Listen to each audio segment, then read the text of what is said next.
Muchas gracias, Liz. Amigos de Como Cada Mañana, continuamos con más temas aquí en el estudio. ¿Cuál sería la diferencia, se ha preguntado usted, entre gestión y administración, ahora que las campañas políticas están a todo lo que dan y que sus candidatos prometen, prometen y prometen? La verdad es que sus motivos de campaña son muy interesantes, pero siempre lo han sido, ¿no? Yo recuerdo que desde que tengo uso de razón, que todos los políticos decían lo mismo, prometer y prometer y prometer. Y una vez que llegan al poder, yo no recuerdo a ninguno que haya dicho, muy bien chicos, ya llegué al poder, ahora le vamos a dar seguimiento a todas mis promesas. Y hay aquella que no cumpla, porque pues entonces me comprometo a renunciar o llevarla a cabo. Yo no conozco ninguno de esos casos. Sin embargo, la diferencia entre eso, gestionar y administrar, parece que es vasta. Vamos hoy a platicar con nuestro administrador y obviamente, la verdad, especialista en finanzas personales, el contador Martín Domínguez Chío, quien nos va, con su experiencia, a ayudar a entender esta diferencia. Martín, ¿cómo estás? ¿Qué tal, Javier? Buenos días.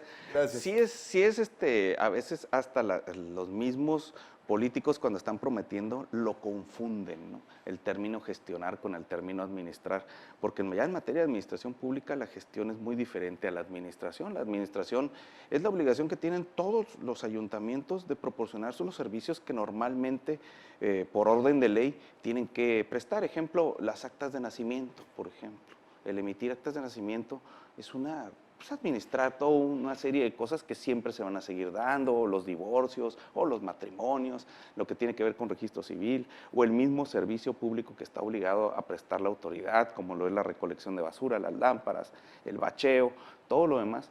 Pero una gestión es muy diferente porque una gestión es empezar a hacer cosas para crecer, para tener a futuro, para poder complementar toda una serie de cosas que las ciudades necesitan. Por ejemplo, una buena gestión sería hacer o gestionar, vaya la redundancia, ¿sí? Un sistema de transporte eficiente, por ejemplo. Eso sería una muy buena gestión de gobierno, ¿sí?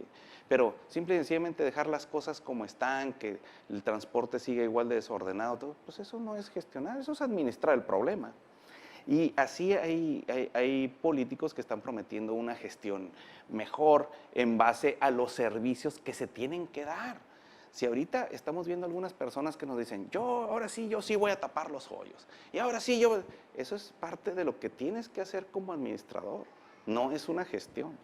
Y sin embargo, muchos otros actores políticos que andan jugando las candidaturas para diputados, empiezan a decir que ellos van a gestionar obra pública, cuando lo que hacen nada más es hacer una serie de tramitologías para que las obras que se lleven a cabo. Pero no hay una gestión en realidad eficiente que puedas decir, bueno, estos están haciendo esto diferente. Yo recuerdo algunos gobiernos que han hecho gestiones importantes, como lo hizo el 14º ayuntamiento con el plan de activación urbana, por ejemplo. Fue una gestión en la cual incluso se hizo una consulta pública para ver si la gente estaba de acuerdo o no, se causó polémica y todavía ahorita algunas obras todavía salen del plan de activación urbana, el famoso PAO, que en aquel entonces pues se pensaba en aquel entonces hacer, si se hubieran hecho las obras en aquel entonces, pues era un seguimiento a 20, 25 años, porque ya ahorita muchas de esas obras que se están haciendo ya son insuficientes y hay que hacerse otras. Sí, claro. Y entonces eso era pensar a futuro, o el plan estratégico de Tijuana a 25 años, ese tipo de situaciones de pensar en lo que en realidad la ciudad necesita, si en realidad, como comentábamos la otra vez, si necesitamos un transporte más eficiente, si necesitamos camiones más grandes de transporte público, o si necesitamos un tren ligero, o si necesitamos una ruta troncal, ¿qué es lo que? Ese tipo son gestiones eficientes. ¿Y qué sucede, Martín? ¿En qué momento se atora todo esto? ¿No tenemos nosotros capacidad de imaginar, de ver, de vislumbrar lo que sería una gestión que verdaderamente le sirva a la comunidad? ¿O simple y sencillamente todas esas visualizaciones se atoran cuando empiezan a afectar intereses de los más pudientes en la comunidad? Pues ahora sí que, como dijo aquel, tú lo has dicho. La verdad es que sí, el pisar intereses es complicado, sobre todo intereses intergremiales, ¿no? Es que si hacemos esto, la Cámara de Industriales va a brincar, o si hacemos esto otro, los sindicatos van a brincar, o si hacemos esto, a fulanito de tal que tiene muchos terrenos le va a afectar. Entonces, si mientras el interés de los menos pueda más que el interés de los muchos, pues así vamos a estar. Ahí se tiene que sopesar cuál es el bien común, ese famoso bien común que ya lo tenemos bien manoseado por todos lados, ¿verdad? Un término que todo el mundo utiliza porque vamos a luchar aquí por el bien común. Pues sí, pero pues por el bien común de mí y de mis cuates, ¿no? No de en realidad de la gente, del pueblo, como dicen los demagogos, ¿no? Del pueblo va a recibir, nada, pues eso es demagogia. Pero sí, los más, tenemos que valorar siempre en cualquier acto de gobierno, en cualquier decisión que se tome, el bien de los más, no el bien de los menos. Si uno se queja, pues bueno, hay que valorarlo, el bien de los más contra el bien de los menos. Pues yo quisiera saber en qué momento se va a dar ese primer paso, porque de lo que yo tengo de vida no me ha tocado verlo jamás, ¿no? En donde Y a lo mejor lo que tengamos de muerte tampoco, ¿no? Pero sí es complicado porque la verdad es que hemos estado experimentando muchísimo los estilos de gobernar. Los estilos de gobernar los hemos estado experimentando en base a quién afectamos, a qué intereses traemos desde la propia campaña. Las campañas políticas, te fijas qué grises están, Sí. porque ya las campañas ya no levantan el entusiasmo de los más, levantan el interés de los menos. Ese es el problema. ¿Sí? Porque algunos decían, no, es que estamos hartos, que hay que ser independientes, y a la hora un liderazgo real no se dio. ¿Por qué? Porque no levanta el entusiasmo de los más. Muchos de nosotros queremos que las cosas cambien, que las cosas ya se transformen, pero sin embargo, pues muchos tampoco tenemos la credencial de elector, entonces pues así como pues. Pero ¿tú consideras, Martín, que este cambio realmente se podría dar a la hora de ir a votar, se podría dar en las urnas? Porque, digo, todas las propuestas que yo veo de todos los actores políticos terminan sucumbiendo ante las presiones de los intereses una vez que están ya adentro, ¿no? Me ha tocado conocer muy buenas voluntades que terminan cediendo, porque pues adentro ya es muy distinto el panorama. Pues dijo por ahí un político en Estados Unidos que la democracia es lo más imperfecto que tenemos, pero es lo más perfecto a lo que hemos llegado, ¿no? Entonces, es la manera que la única arma potencial que tenemos de quitar y poner, ¿verdad? Y si no la utilizamos, pues van a terminar decidiendo los menos y los apáticos van a terminar pues acatando lo que las minorías deciden. Entonces, sí es importante que la participación ciudadana nos haga sentir que en realidad todavía nuestro voto vale. Fíjate que yo no soy partidario de que la participación ciudadana llegara al extremo de que empezaran a haber revoluciones chiquitas por todos lados, ¿no? Sin embargo, de las protestas y marchas que exigen a sus gobernantes cambios o actitudes o posiciones o que cumplan ciertos compromisos, eso sí no lo veo yo con mucha frecuencia en nuestro país, como lo veo en otros que pueden remover actores políticos que parecían inamovibles, ¿no? ¿Qué nos hace falta a nosotros para Hay poder algunos llegar a eso? países que nos están poniendo el ejemplo en ese sentido, de decir ya basta, se quita, y tienen los medios adecuados para hacerlo. En Brasil lo que pasó es de que la legalidad les ha dado para hasta decirle al gobernante tú te vas, ¿no? Y otros con la vergüenza se han ido.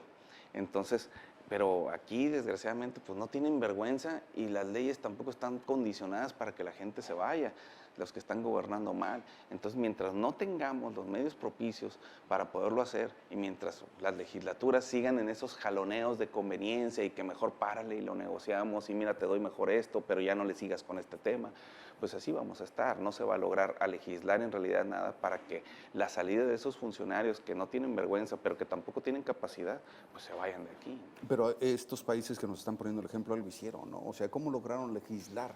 ¿Cómo lograron hacer que esas propuestas de ley para que se diera este marco prosperaran? Pues fíjate que ellos mismos deben de estar convencidos. Si ellos mismos no están convencidos de que en realidad necesitan eso o que van a estar confiados en el país de no pasa nada, pues no lo van a hacer. En realidad esos países se aventaron el tiro de hacerlo desde hace muchísimos años. No es novedad de que lo tengan. Ahora lo que pasa es que ahora sí lo aplicaron, ¿verdad? A lo mejor Guatemala, Centroamérica, Sudamérica ya lo tenía desde hace mucho tiempo en sus legislaciones y no lo habían aplicado, ¿verdad? Hasta que tuvo la necesidad en realidad que ahora sí que ya hizo mella y esta situación ya era incontenible y entonces lo fueron aplicando. Es lo que también tiene que suceder en nuestro país. Hay mucha legislación que no se aplica. Sí, leyes muertas, ¿no? Leyes muertas, ¿verdad? Pero que en papel pues tenemos muchísimas leyes y a lo mejor podemos haber expedido muchísimas, podemos haber hecho excelentes gestiones con esas leyes que al término pues ahí van a estar nada más vigentes, pero que nadie las aplica. Alguien me decía alguna vez en política, me dice, mira, puede ser muy aspiracional y tener muchas ideas, muy revolucionarias para cambiar una sociedad, pero una vez que llegas y que literalmente te sientes en la silla, las cosas desde allá arriba se ven muy diferentes, ya no es lo mismo que cuando estás abajo. Por supuesto, definitivamente los intereses que se empiezan a mover y aparte también dicen que de arriba se ve más cerquita el smog, ¿no? No te deja ver, ¿no? Entonces hay situaciones de ego, situaciones de soberbia, que luego los gobernantes los perdemos ahí en la nube, ¿no? Y sucede, porque hay quienes no se suben tan alto y ya se marean. Sí, claro, ¿verdad? Así es. Bueno, pues esperamos que nos toque ver. Yo te lo puedo decir con mucho gusto, cuando tengo muchos años dedicándome a la comunicación, y yo empecé antes de que hubiera libertad de expresión en este país, porque hoy por hoy hay una libertad ¿Con total. Porfirio Díaz empezaste? No, Ay, caray, no tan atrás. Ay, dije yo, pues te veo más chavo. No tan atrás, pero sí, donde no podías verter ninguna Sí, opinión sí. contraria al gobierno, porque inmediatamente, Bueno. instantáneamente tenías un jalón de orejas o algo Claro. peor. Yo nunca pensé que me tocase ver esto en el país, una libertad de expresión. Bueno, pues me ha tocado vivirla. Sí tiene un costo, porque a veces te puede costar hasta inclusive la vida, pero mientras tanto tienes la posibilidad de expresar tus ideas libremente. Claro. Nunca pensé que me tocaría verlo, así como también pienso que nunca me va a tocar ver una democracia verdadera en nuestro país, pero espero equivocarme. Yo creo y me toque que verlo. lo importante es no dejar de creer, lo importante es que los ideales se sigan logrando y además hemos visto que pues a través del voto han sucedido varias cosas, ¿no? Yo creo que en todos los países del mundo que se han logrado cosas importantes ha sido a través de la urna y ha sido también, desgraciadamente, las personas que llevan con mucha expectativa a un gobierno, como lo fue, por ejemplo, Vicente Fox, Claro. o como, por ejemplo, en otros países del mundo han llegado con mucha expectativa. Por ejemplo, Nelson Mandela llegó con la expectativa de su propia gente de que corrieran a todos los güeros, ¿eh? Y ahorita sí los vamos a correr. ¿Y qué hizo? Fue lo contrario, ¿no? Entonces la expectativa de ellos era muy grande y hay muchos desilusionados, ¿verdad? Porque al momento de gobernar es el momento que tienes que unir a todos. ¿Sí? Todos y juntos. Y en el momento de hacer campaña política es el momento que tienes que dividir opinión para sacar una parte y poder ganar. Sí. Pero ya al momento de gobernar tienes que unirlos, con sirios y troyanos tienes que seguir adelante. Y es lo que muchos gobernantes no entienden. Muchos gobernantes quieren seguir gobernando nomás para la porción de que votó por ellos. No se puede. Muy interesante esto que dices, Martín, muy, muy interesante. Agradecemos mucho tu visita. ¿Nos das tus números de contacto, por favor? Claro que sí.